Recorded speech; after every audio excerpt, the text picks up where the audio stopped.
نبيه ورسوله شاهدا ومبشرا ونذيرا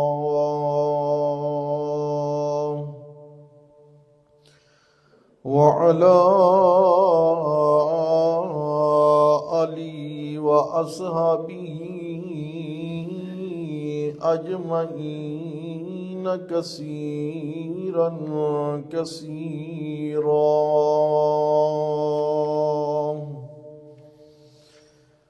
أما بعد فأعوذ بالله من الشيطان الرجيم بسم الله الرحمن الرحيم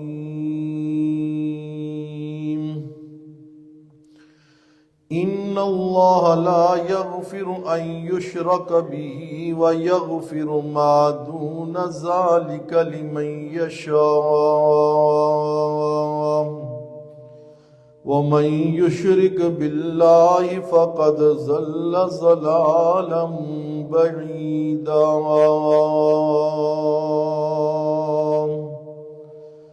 صدق الله العلي العظيم وصدق رسوله النبي الكريم ونحن على ذلك لمن الشاهدين والشاكرين والحمد لله رب العالمين۔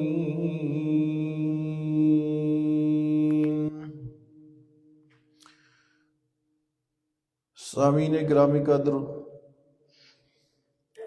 آج کی اس نشست میں اللہ کریم کی لاریب اور بے عیب کتاب قرآن مقدس کی سورۃ النساء کا مختصر ترین خلاصہ عرض کیا جائے گا۔ سورۃ النساء یہ مدنی سورت ہے، ترتیبی نمبر اس کا 4 ہے اور نزولی نمبر اس کا 92 ہے۔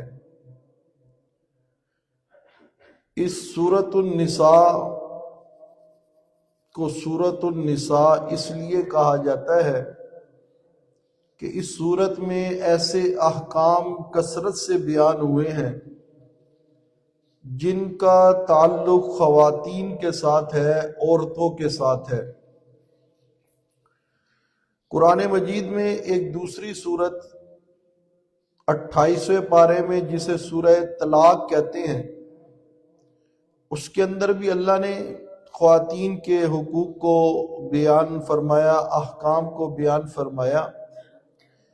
اس لیے اس سورت کو بڑی سورۃ النساء اور سورہ طلاق کو چھوٹی سورۃ النساء بھی کہا جاتا ہے۔ اسلام ایک بڑا روشن اور واضح دین ہے۔ یہ افراط اور تفریط سے پاک دین ہے۔ یہ دین اندر اللہ کریم نے ہر شخص کے لیے، ہر شعبے میں کام کرنے والوں کے لیے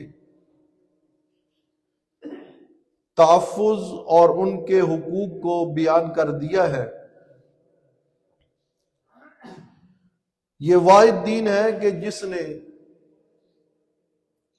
عورت کو جو عزت اور مقام عطا کیا ہے، کسی اور دین کے اندر اتنی عزت اور مقام عورت کا نہیں ہے۔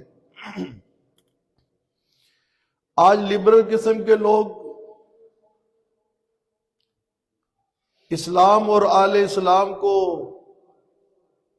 تانا دیتے ہیں اور پروپیگنڈا کرتے ہیں کہ یہاں عورتوں پر پابندیاں لگائی جاتی ہیں، عورتوں پر نعوذ باللہ ظلم ہوتا ہے، اور دین اسلام کے اندر عورت کے لیے بڑی تنگیاں ہیں، حالانکہ عورت کا اصل مقام جو بیان کیا ہے وہ دین اسلام نے بیان کیا ہے۔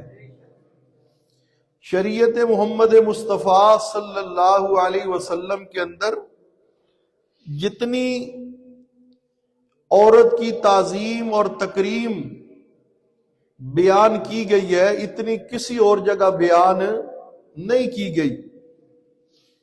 آج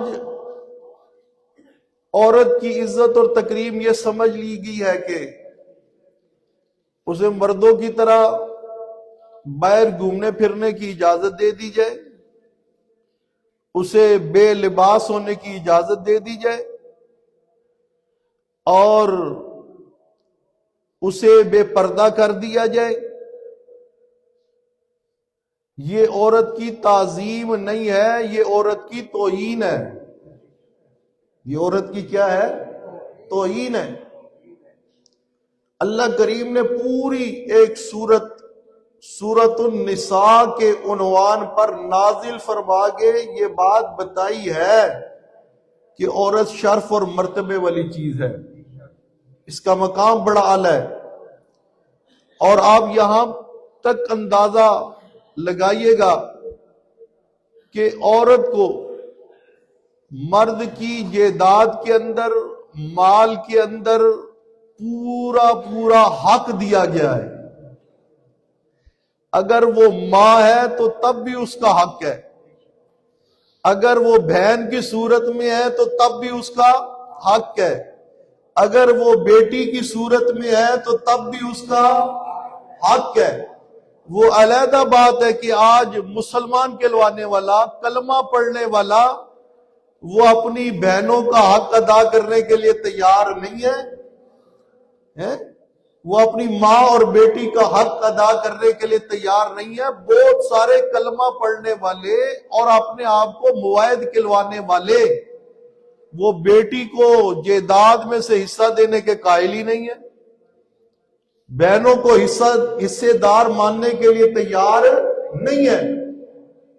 بھئی جس کا حصہ اللہ نے رکھ دیا، جو اس حصے کا انکار کرے گا یا کوئی اور بہانہ اور ہیل حجت کر کے نہیں ادا کرے گا، وہ بہت بڑا ظالم ہے، اور اللہ کے ہاں وہ جواب دہ ہے اور اس کی بڑی سخت پکڑ ہوگی۔ اللہ کریم نے عورت کو ہر طرح سے جو ہے تحفظ دیا ہے، ایک مقام دیا ہے، اور دین اسلام کے پھیلاؤ کے اندر اور دین اسلام کی حفاظت کے اندر عورت کا بڑا مقام ہے، عورت کا بڑا مقام ہے۔ آپ ذرا اندازہ لگائیے، یہی تو وہ عورتیں ہیں جب یہ میرے نبی کے نکاح میں آئی ہے تو پھر قرآن نے اعلان کر کے کہا ہے کہ اوے مومنو، یہ نبی کی ازواج و ازواجہ امہاتہم، سبحان اللہ ہے۔ پھر انہی عورتوں کے متعلق قرآن نے فرمایا کہ ان جیسی تو کائنات میں کوئی اور دوسری عورت ہے ہی نہیں، ہو ہی نہیں سکتی۔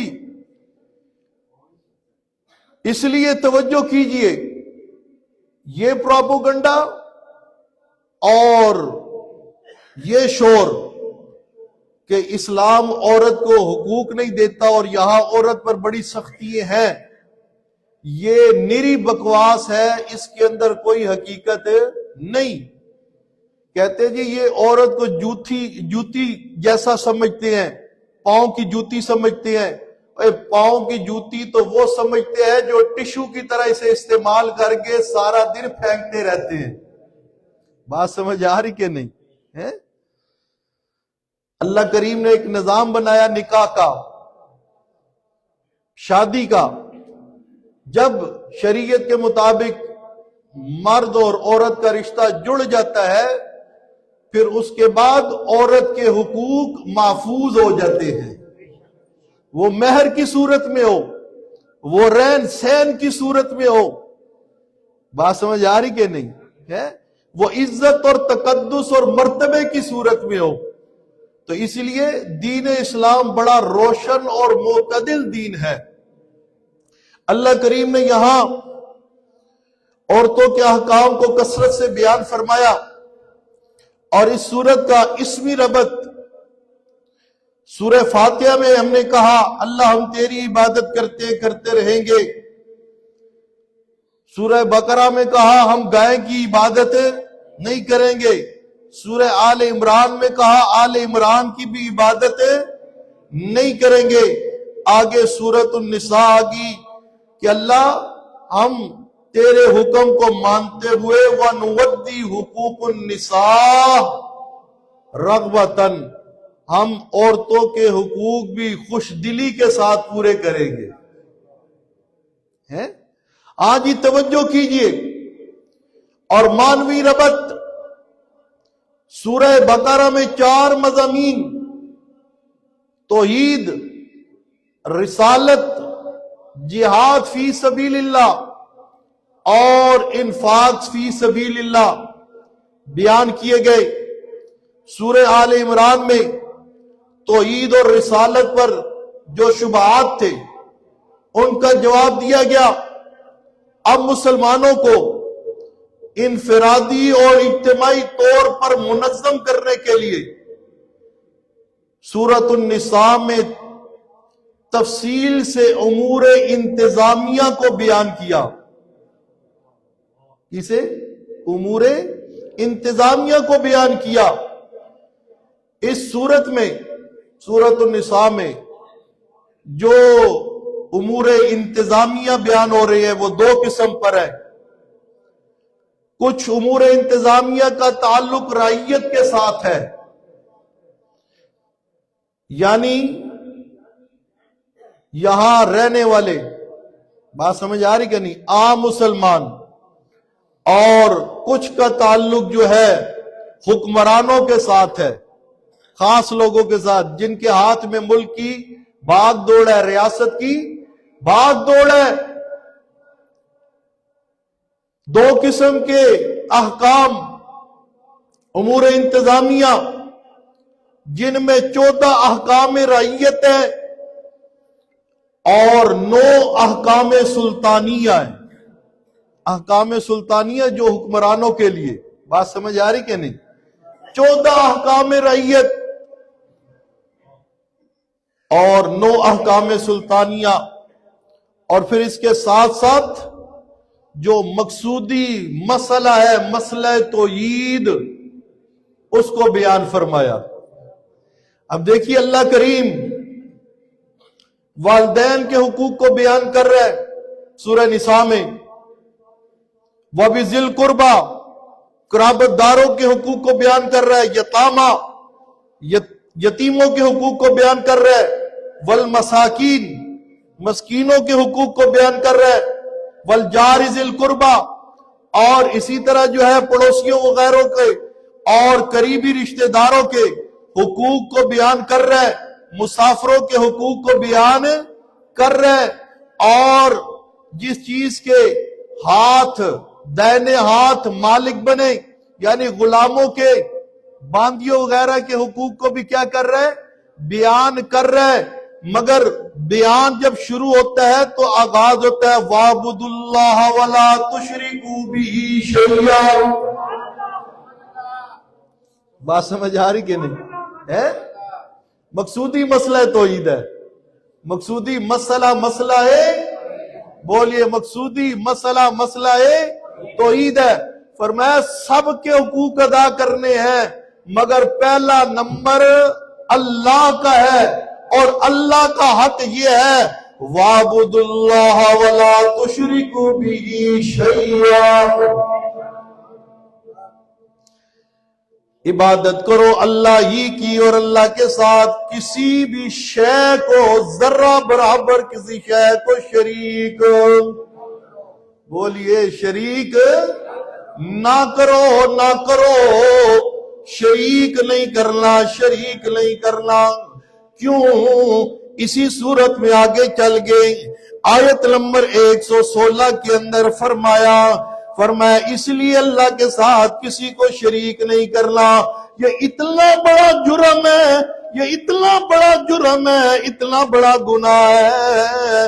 فرمایا ان اللہ لا یغفر ان یشرک بہ ویغفر ما دون ذلک لمن یشاء۔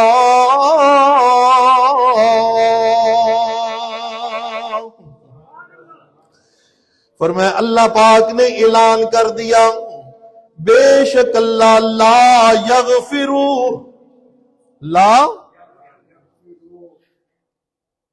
آسان سا معنی ہے، لا یغفر، اللہ مغفرت نہیں کرے گا ان یشرک بہ، اس شخص کی جو اللہ کے ساتھ کسی کو شریک ٹھہراتا ہے، وَيَغْفِرُ مَا دُونَ ذَلِكَ لِمَن يَشَاءُ، اور اس کے علاوہ اللہ جسے چاہے، بات سمجھ آ رہی کہ نہیں، وَيَغْفِرُ مَا دُونَ ذَلِكَ لِمَن يَشَاءُ، اللہ اس جرم کے علاوہ کوئی کتنا ہی بڑا مجرم کیوں نہ ہو، اللہ اسے چاہے تو معاف کر دے، کر سکتا ہے، مگر مشرک کے لیے کوئی معافی، کوئی ایسی شک ہی نہیں اللہ کے قانون میں کہ جو اللہ کے حقوق پر ڈاکہ مارے۔ مشرک اللہ کے حقوق پر کیا مارتا ہے؟ ڈاکہ مارتا ہے، وہ اللہ کے حقوق کو چھین کر غیروں میں تقسیم کرتا ہے، یہ اللہ کی غیرت کا مسئلہ ہے۔ بات سمجھ آ رہی کہ نہیں؟ یہ کس کا مسئلہ ہے؟ اللہ کی غیرت کا مسئلہ ہے۔ فرمایا ان اللہ لا یغفر ان یشرک بہ ویغفر ما دون ذلک لمن یشاء ومن یشرک باللہ فقد ضل ضلالا بعیدا۔ فرمایا تحقیق پکی بات ہے، جس نے شرک کیا نا اللہ کے ساتھ، ضل ضلالا بعیدا، وہ بہت دور کی گمراہی میں جا گرا۔ آگے اللہ پاک فرماتے ہیں ان یدعون من دونہ الا اناسا وان یدعون الا شیطانا مریدا لعنہ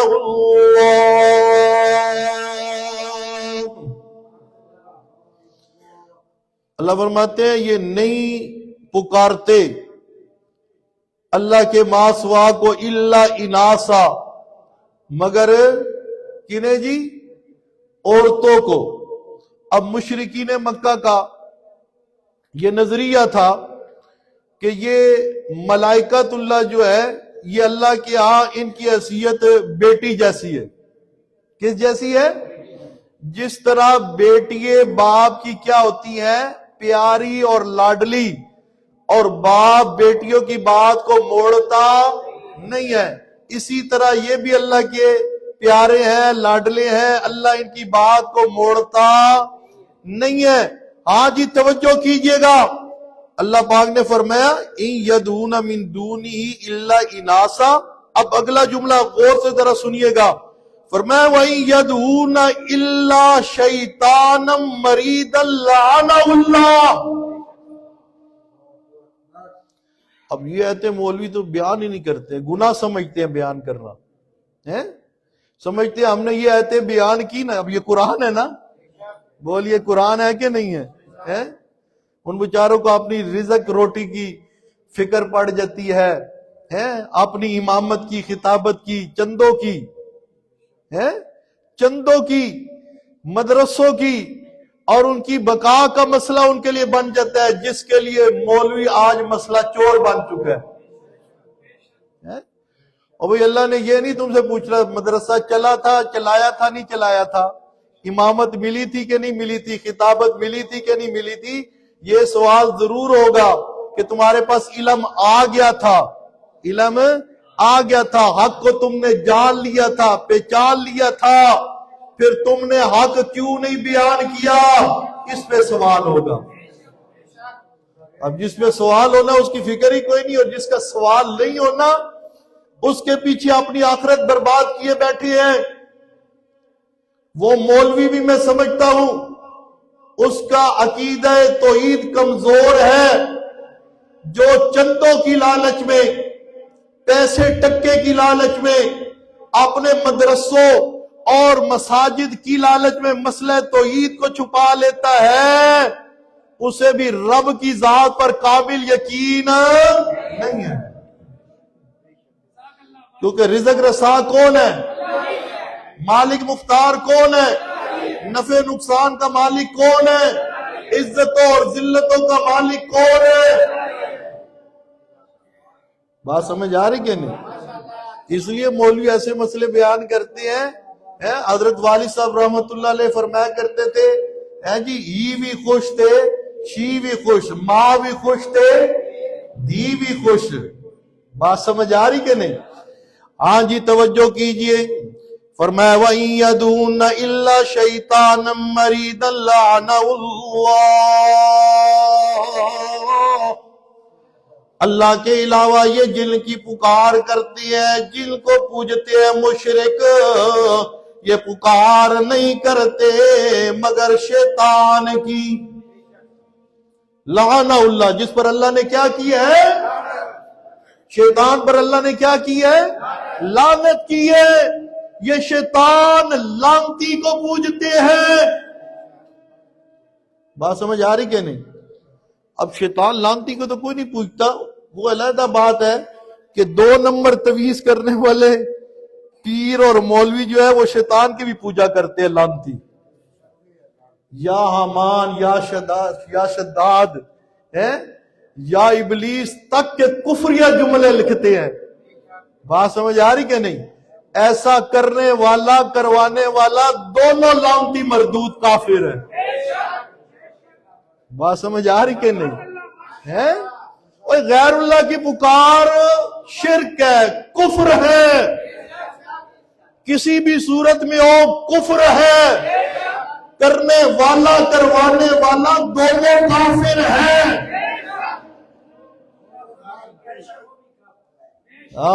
زندہ باد شیخ صاحب، زندہ باد، غیرت توحید کو سلام ہے۔ کل ان کی والدہ محترمہ یہاں جنازہ ہوا عصر کے ٹائم، اللہ ان کو بھی سلامت رکھے، ان کے صاحبزادگان کو بھی سلامت رکھے۔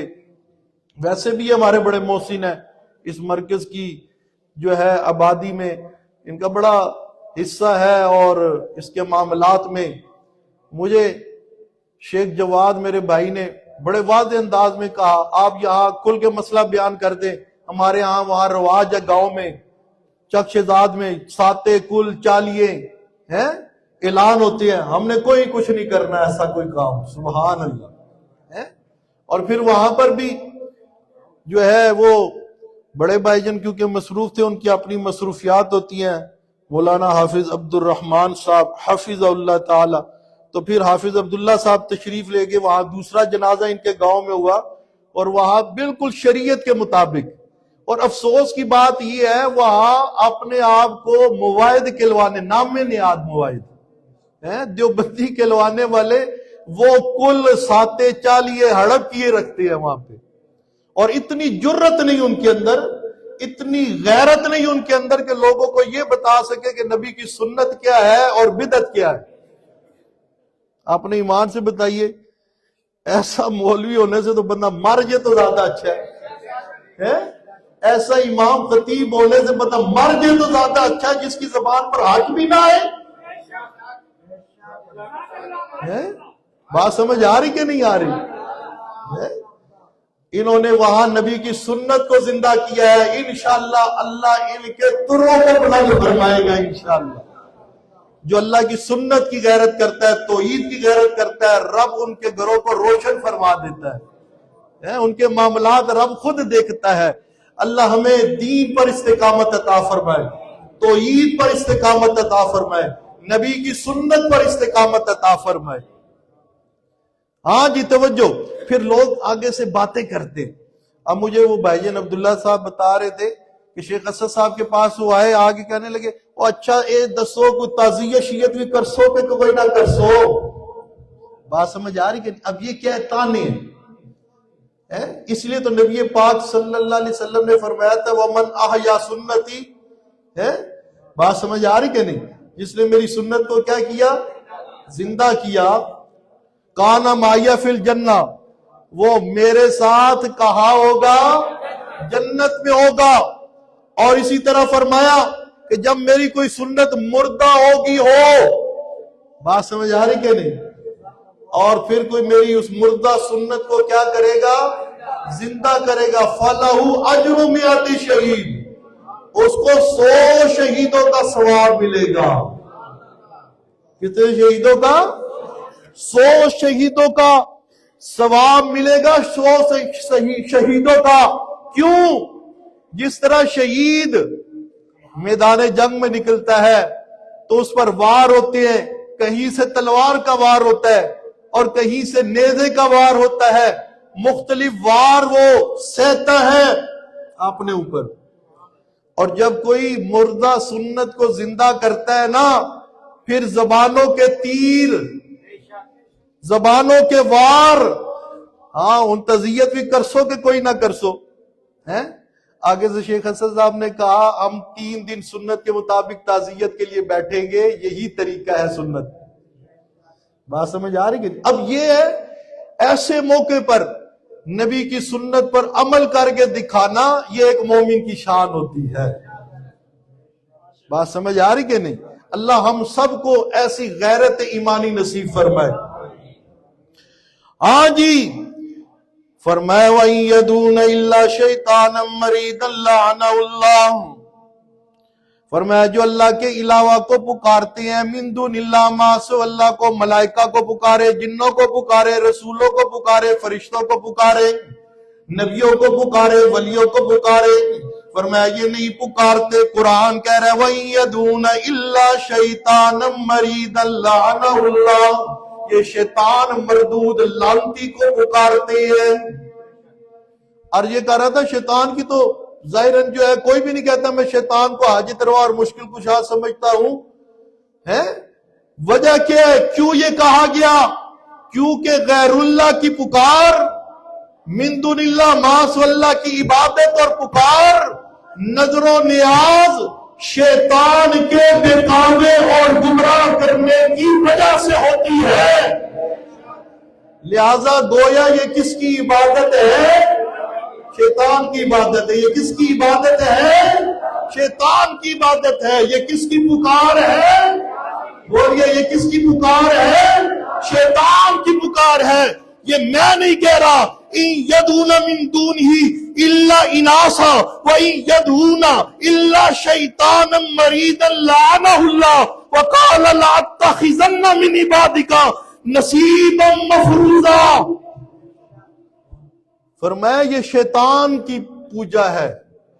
یہ کس کی پوجا ہے؟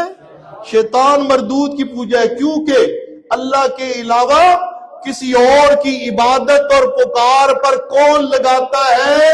شیطان. بولیے کون لگاتا ہے؟ شیطان. اگر یہ کام کوئی مولوی کرے تو وہ بھی، کوئی پیر کرے وہ بھی، کوئی گدی نشین کرے وہ بھی، کوئی بوریا نشین کرے وہ بھی، کوئی چشتی کہلوانے والا، سروردی کہلوانے والا، نقشبندی کہلوانے والا، کسے باشد، کسی نام کا ہو، کسی علاقے کا ہو، کسی بود و باش کا ہو، کسی جماعت کا ہو، جو غیر اللہ، من دون اللہ، ما سوا اللہ کی پکار پر لگاتا ہے وہ بھی شیطان ہے.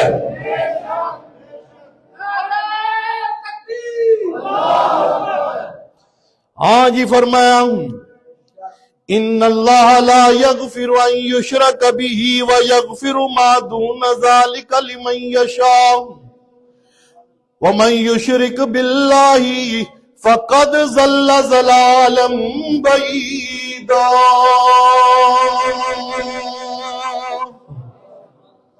ان الشرک لظلم عظیم.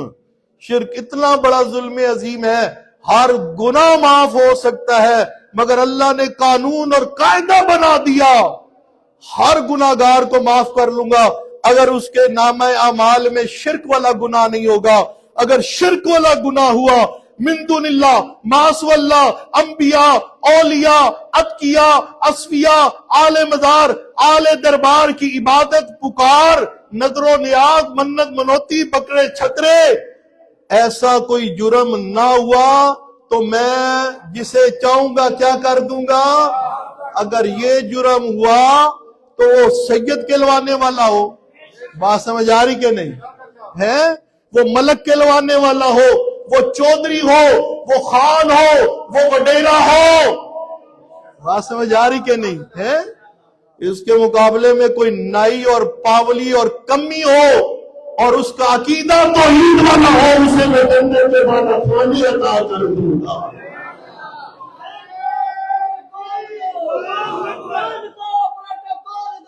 چرکی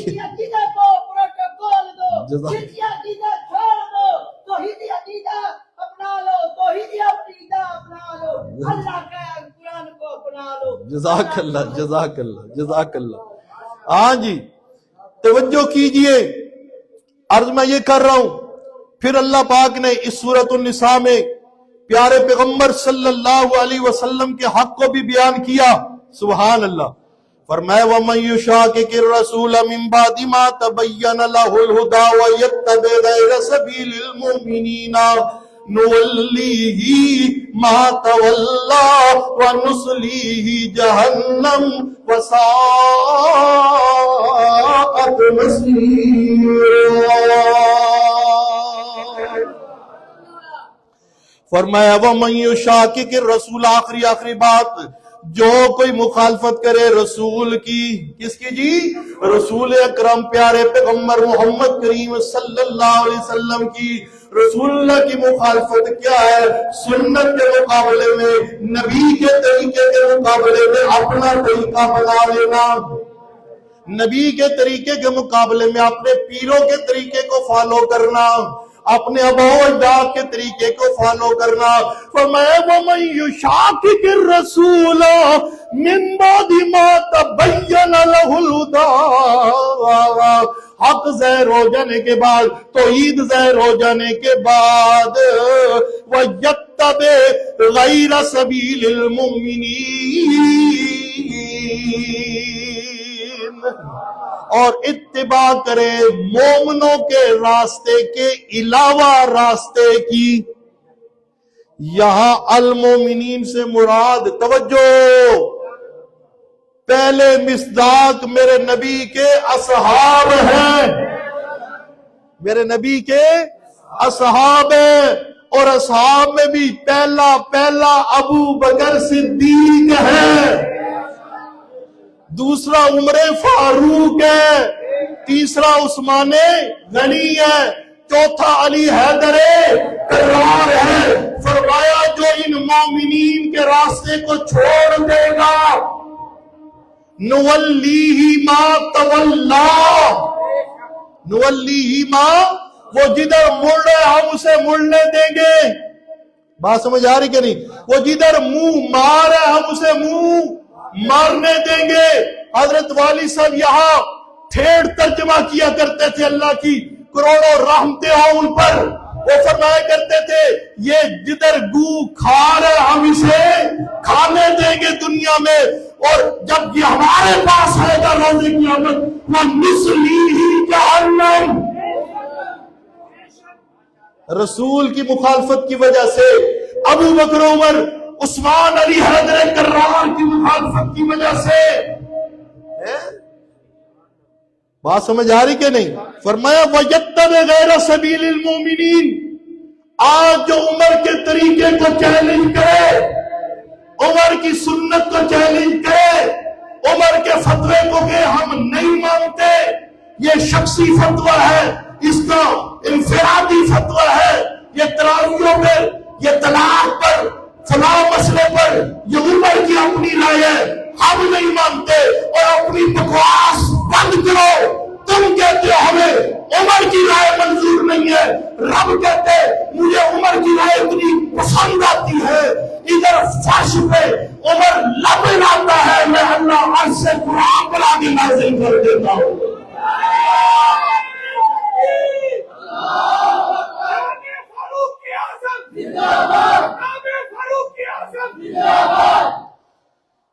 جس طرح نبی کے راستے کو ماننا ہے، ایسے صحابہ کے راستے کو بھی بولیے صحابہ کے راستے کو بھی ماننا ہے، یہی کامیابی ہے۔